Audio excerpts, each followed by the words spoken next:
Halo guys, Anda saksikan ini. Jadi ini yang namanya pembekuan ini, kulkas Polytron. Tapi dari data Bapak ini, konsumen ini katanya pembekuan ini tidak mau berhenti nih si kulkas. Berarti artinya ini dari sistemnya ini putus nomor 1 keisi setrum, kemudian timer ini berhenti hanya posisi pendingin terus. Posisi dingin terus, tidak mau pindah ke frost, artinya heater ini tidak diisi setrum sehingga nomor 1 timer ini berhenti dan posisi di kompresor terus. Anda akan saksikan ini guys. Jadi ini kulkas 2 pintu, ini pembekuan. Jadi pembekuan ini hanya ada 4 titik ini sebenarnya: timer, defrost, fuse, dan heater. Kuncinya kipas ini hidup. Jadi Anda akan saksikan, yang jelas kalau kulkas seperti ini di bawah 7 tahun, saya tidak pernah mengganti yang namanya timer. Jadi tetap saja ini fuse, defrost, dan heater yang masalah. Kuncinya kipas hidup. Anda akan saksikan sebenarnya apa yang terjadi pada kulkas pembekuan seperti ini. Oke, Polytron ini timer yang di belakang. Ini masih R12 R134 ini. Timer sudut kanan ini namanya timer ini. Oke. Jadi saya akan lunturin dulu dengan menggunakan head dryer.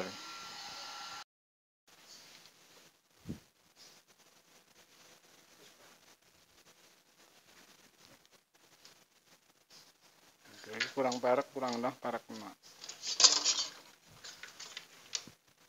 Ini benar saja ini. Jadi di sistem ini yang namanya Polytron ini, kalau putus jalur frost ini untuk pindah ke pemanas, kalau putus fuse heater, ini sudah pasti si timer ini posisi dingin ini tidak mau pindah ke heater.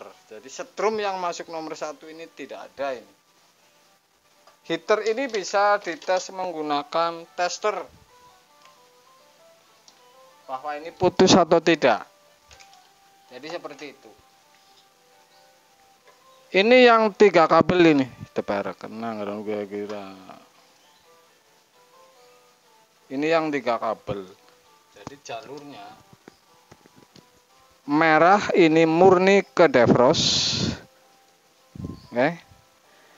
Terus putih ini gabung dengan kaki defrost warna hijau.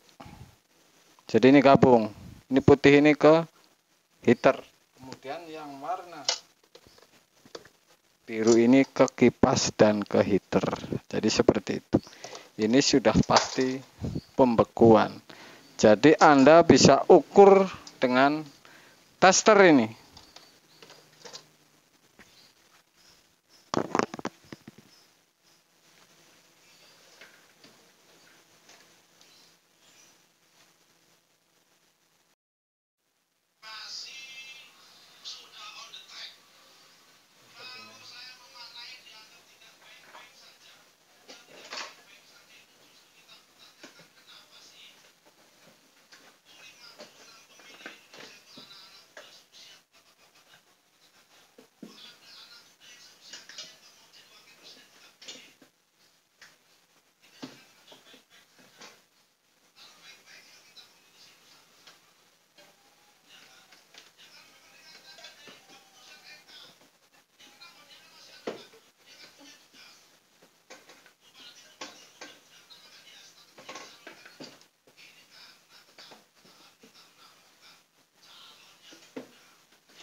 Oke guys, jadi kalau Polytron ini dua pintu yang bukan menggunakan modul, artinya ini bukan inverter atau semi, yang masih menggunakan timer, kipas AC biasa, kemudian heater, defrost, dan fuse.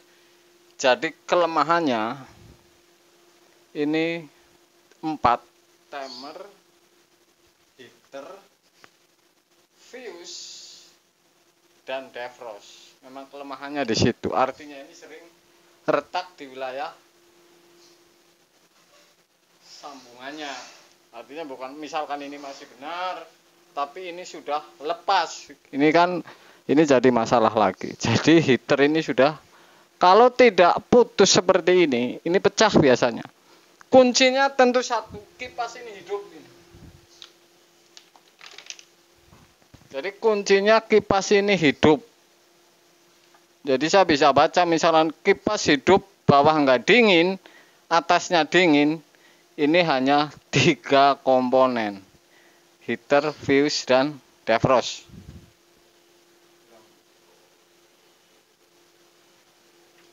Itulah sebuah konten untuk Anda. Ini para pemula. Mungkin ini konsumen gampang, tapi ini narik si evap ini memang Anda saksikan ini.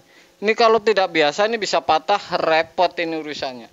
Jadi kalau ganti heater ini memang harus dinaikin. Ini resiko kalau konsumen. Kalau patah sudah pasti habis lagi ini Anda.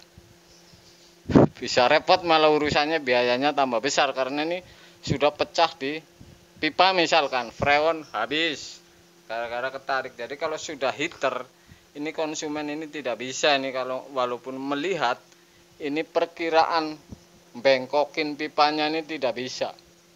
Sudah pasti akan gagal ini. Itulah sebuah konten untuk Anda para pemula.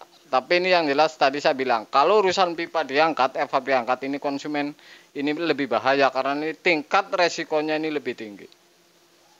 Siang guys.